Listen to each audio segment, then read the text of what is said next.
Matsyendranath is looked upon by people as Shiva himself, he is no less than him. Goraknath lost his temper. He pushed that yogi aside and went into the cave. He used his occult and whatever was on the yogi's mind, he got it out of him.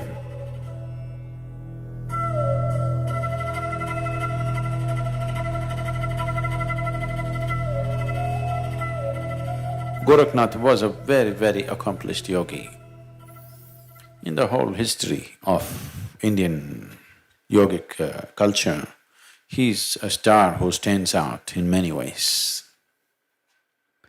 His guru was Matsyendranath. Matsyendranath is looked upon by people as Shiva himself, he is no less than him. Just that he came little later, but he is as much as Shiva, that's how he is seen. So Goraknath was his disciple. Goraknath was fiercely devoted to his guru. Matsyendranath saw the young man is getting too soldier-like, He's becoming very fierce. His love for the guru is so intense that he's becoming like a soldier, not like a yogi. So he told him to go away into the Himalayas and do 14 years of sadhana. So he went away, but he's made like this. For him all this sadhana, everything he does only because the guru says so. For him the only thing is his guru. Fiercely dedicated to his guru.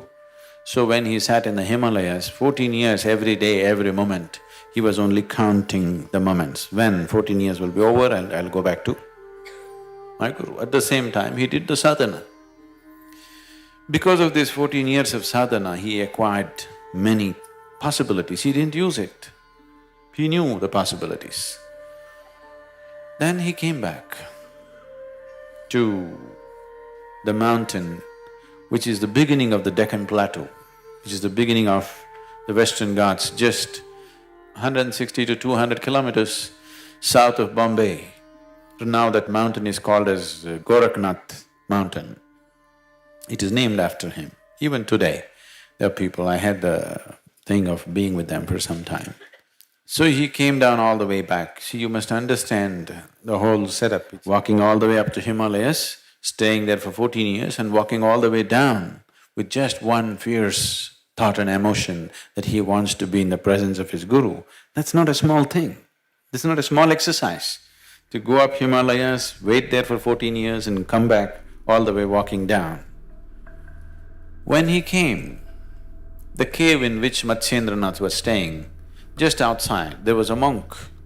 There was another yogi who was manning that. So he came back and this yogi stopped him and said, "You cannot enter the cave." Goraknath said, "What? I cannot enter the cave? I can't see my guru? I've been waiting for 14 years. He said, "No, you cannot enter." Goraknath lost his temper. He pushed that yogi aside and went into the cave. When he went into the cave, Matsyendranath was not there, the guru was not there. So he became distraught, where is he? So he came out and asked the yogi, "Where is the guru?" He said, "I won't tell you. I told you not to enter the cave. You pushed me aside and went. I will not tell you." So what Goraknath did was, he used his occult and whatever was on the yogi's mind, he got it out of him and went straight to where the guru was. He divined the guru's hiding place.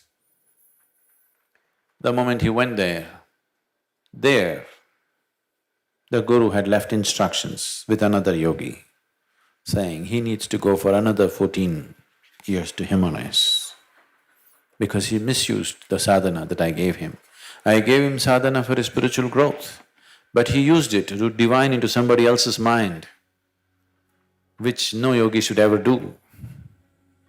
Another 14 years. So, Goraknath asked, "Is there any way to shorten the period?" If you sit in an impossibly difficult posture, we will cut it down to half the term, 7 years. This impossibly difficult posture is, he sat on his left toes like this, heel in the perineum in the Mooladhara, and the right leg crossed over. This is even today called as Goraknath asana. So he was just on his toes, up, his Mooladhara supported by the left heel and his right leg here. He sat like this for 7 years. Either 14 years term or 7 years rigorous. So then he came back. There's a whole lot of stories of how Matsyendranath tempered Gorakhnath's love for him. You know, there are many other incidents, wonderful incidents. How this man's fierceness of love just drove him beyond all discipline many times, and how Matsyendranath constantly controlled it in so many different ways, because he knows the potential of the man. This man is the kind who can change the world. He's got that kind of capability, but he's too much fire without being stabilized and channelized. Gorakhnath went about later on, after the passing of his guru, went about establishing one of the most widespread spiritual movements in India.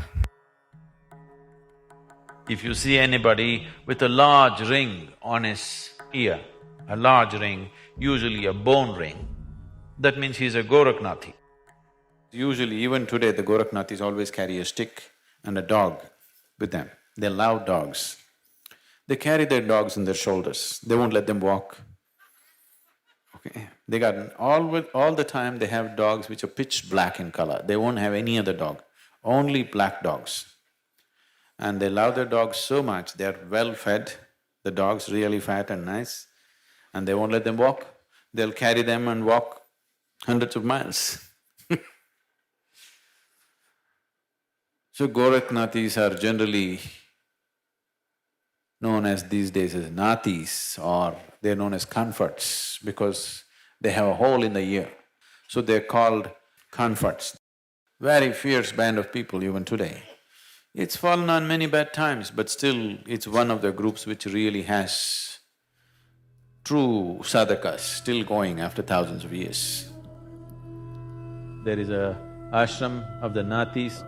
There are a large number of samadhis of Nathis who attained. Only those who attained got proper stone samadhis, others were buried under the trees.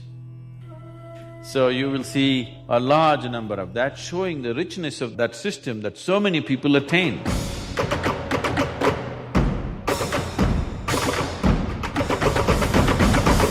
Sometimes people found her floating upon the waves.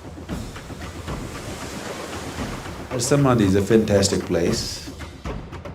And there is one particular devotee, his face has become exactly like hers.